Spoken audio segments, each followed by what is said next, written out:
যেটা তোমাদের অন্যান্য যে বেতন ভাতা, এটা হলো সামগ্রিক।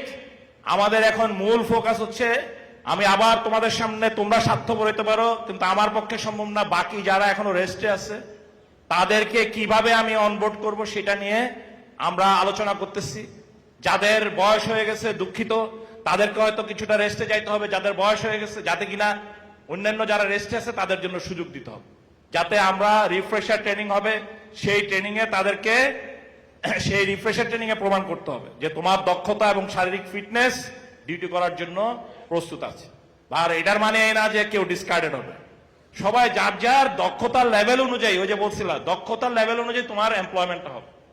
আমি এমন ওই যে রূপপুরে বা যেসব সেন্সিটিভ জায়গা, এয়ারপোর্ট, সেসব জায়গায় আমাকে সেভাবে দিতে হবে, আর কোনো জায়গায় স্ট্যাটিক থাকবে না। কারণ ওই যখনই স্ট্যাটিক হয় তখনই বিভিন্ন রকমের অনিয়মের মধ্যে জড়ায় যায়। যারা তাদের জেলার কাছাকাছি যেতে চায়, আমি বলে দিচ্ছি জেলার পার্শ্ববর্তী জেলা টেলা যেগুলাতে আছে সেখানে যাইতে পারবে। এবং আমরা যদি এই যে তোমাদের যে এখন ফিক্সড হয়ে যাচ্ছে, আমরা সফটওয়্যার লক করে ফেলতেছি, লক হয়ে গেলে আমাদের সব আইডেন্টিফিকেশন ভেরিফিকেশন চলে আসতেছে মাশাআল্লাহ।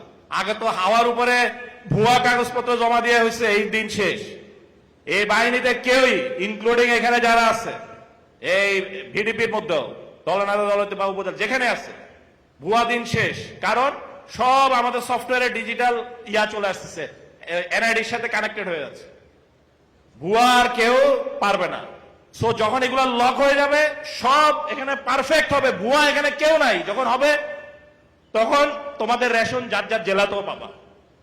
ওই জেলা পর্যায়ে তোমরা তোমাদের যার যার বাড়িতে সেটা তুলতে পারবে। বাট সেই প্রক্রিয়া আমরা ইনশাল্লাহ কাছাকাছি, এরা সবাই কষ্ট করতেছে, এভরিবডি ইজ ওয়ার্কিং হার্ড, সবাই কাজ করতেছে, এখানে মনে করার কোনো কারণ নাই। এখন 100% লোক কষ্ট করতেছে। সো তোমাদের কাজ হলো সেই কষ্ট যারা করতেছে তাদের জন্য তোমরা যেন একটা, আমাকে যেন কোথাও কোন মন্ত্রণালয়ে কারো কাছে গিয়ে যেন ছোট হইতে না হয়। আমি যদি ছোট হয়েছি মনে রাখবা তোমাদের কোনো কিছুই হবে না। আমার ছোট বড় হওয়ার একটাই মানদণ্ড, সেটা হচ্ছে তোমরা কাজ ভালো করবা। কি বলছি বোঝা গেছে? পারবা ভালো কাজ করতে? যদি ভালো কাজ করতে পারো আমার জন্য সহজ হবে।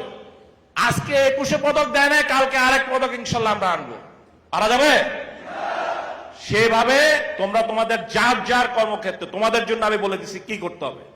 যারা আছে তারা ওইভাবে এলাকায় গিয়ে জেলা উপজেলার সাথে ওইভাবে কাজ করো। যারা উপজেলায় আছো আমি অলরেডি বলে দিচ্ছি, উপজেলার যারা দায়িত্বে আছে তারাও এগুলাকে নিয়ে বের করবে। বসো লোক, আমার ক্লাব দরকার নেই, লোক আগে বসাও, আগে লোক দরকার। কে কোনটা পারবে, অনেকে অনেক ভালো উদ্যোগ নিতে পারে, তাদের দরকার।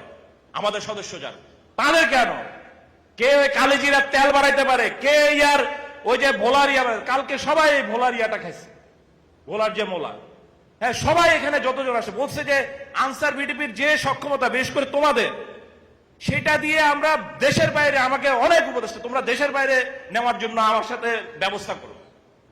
আমাদের কাজ হলো তোমাদেরকে সেই প্রভিশনগুলো তৈরি করে দাও, সেই ব্যবস্থাগুলো তৈরি করে দাও। তোমাদের কাজ হচ্ছে এগুলা গ্রাম তৃণমূল পর্যায় থেকে প্রস্তাবনা দিয়ে উপস্থিত আছে, এইটাতে আমি করলে আমি পারবো, আমাদের এই গ্রুপটা পারবে, আমাদের এই ক্লাবের মেম্বার যারা তারা পারবে। সেই দিনে এটা আমার কাজ, কিভাবে এটা দেশের বাইরে যাবে না দেশের ভিতরে যাবে। কি বলছি বোঝা গেছে? এই জায়গাটায় আমি বাকি সবার সাথে কাজ করে সমন্বয় করতেছি। ঠিক আছে?